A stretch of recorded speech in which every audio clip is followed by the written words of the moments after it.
Welcome to Walk and Learn. Today we're doing a deep dive into something that, well, it fascinates billions, the English Premier League. hmm We're going to unpack how this football competition, originally just domestic, really transformed into this huge global entertainment phenomenon. We're talking billions in value.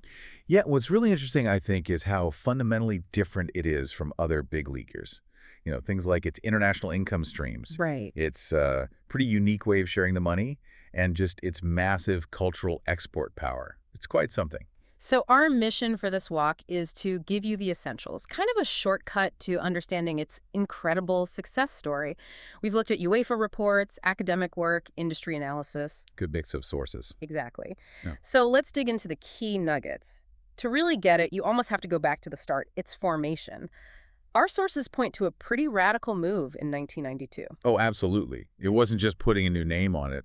This was a full-on restructuring. The top clubs basically decided they needed to maximize their economic potential. So they broke away. They did. A bold break from the old Football League.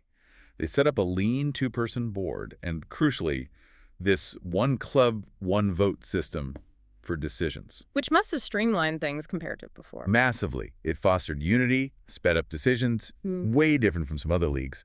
And this new structure paid off fast. You saw immediate upgrades in stadiums, safety. Comfort too, yeah. Right. And critically, they landed these revolutionary broadcast and sponsorship deals right from the get-go. That's what really started attracting the world's best players and managers almost overnight. And that audacious start really paved the way for the financial dominance we see now. The numbers are frankly staggering. Sources show the Premier League pulled in, $7.1 billion in revenue in 2023? Yes, $7.1 billion. And just to give that some context, that's nearly double what La Liga and the Bundesliga managed combined. Wow, combined. And the average club, even the median revenue is 60% higher than in Germany and 3 times Italy or Spain's median. It's a huge difference. And this financial muscle, it's not just abstract numbers. It translates directly to market leadership. You've got 9 English clubs consistently in Europe's top 20 for wages. Spending big. Spending big, yes, but strategically. It means they can attract and, crucially, keep the absolute top talent. And that, in turn, fuels the quality on the pitch and its global appeal. It's a cycle. But it's not just about making money, is it? The genius seems to be how they use that power to become this global cultural force. You mentioned the broadcast deals, $4.5 billion a year now. That's the combined figure, yes. And here's the really astonishing part, the bit that marks a huge shift.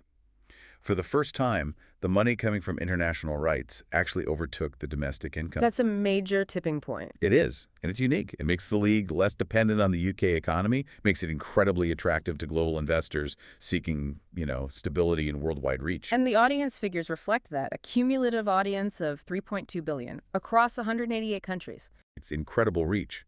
And they actively cultivate it, you see. Strategic preseason tours overseas, localized websites, and social media. They work hard to engage those global fans. And this global focus, this cultural export, it completely changed the look of the league, too, didn't it, in terms of players? Oh, dramatically. Back in 92-93, maybe 70% of the players were English. Fast forward to 2014-15, and that number was down to just 36%. A massive influx of international stars. Which, again, feeds the global interest. It's all connected. Exactly. That global reach is huge, but despite the sheer scale of the money involved, there's this interesting competitive structure aspect linked to how they share the wealth, like the Norwich example. Yeah, that's a great illustration. Norwich City finished bottom of the Premier League in 2021-22, relegated. Right. They still generated $118 million in revenue that season, which, remarkably, was more than 17 out of the 20 clubs in Spain's La Liga received. More than most Spanish top-flight teams, even when finishing last. Correct. And that's down to this relatively equitable distribution model. Even the clubs at the bottom get a very significant slice of the league's huge broadcast earnings. So the ratio between top and bottom isn't as extreme as elsewhere. Exactly. The ratio of TV money between the first-place team and the 20th is around 8-to-1 in the Premier League. Much flatter than in some other leagues where the top 2 or 3 clubs hoover up the vast majority. And that helps keep things competitive. Absolutely. It's a strategic choice. It ensures, well, maybe not ensures, but it helps lower table teams have the resources to invest, to sign decent players, maybe cause an upset. It keeps more games meaningful, unpredictable, which is great for fans worldwide. You genuinely feel like upsets can happen. So wrapping this up, what's the big picture here? We've gone from that bold breakaway in '92 to this financial behemoth, this massive cultural export. It really has cemented itself as the most watched league on the planet.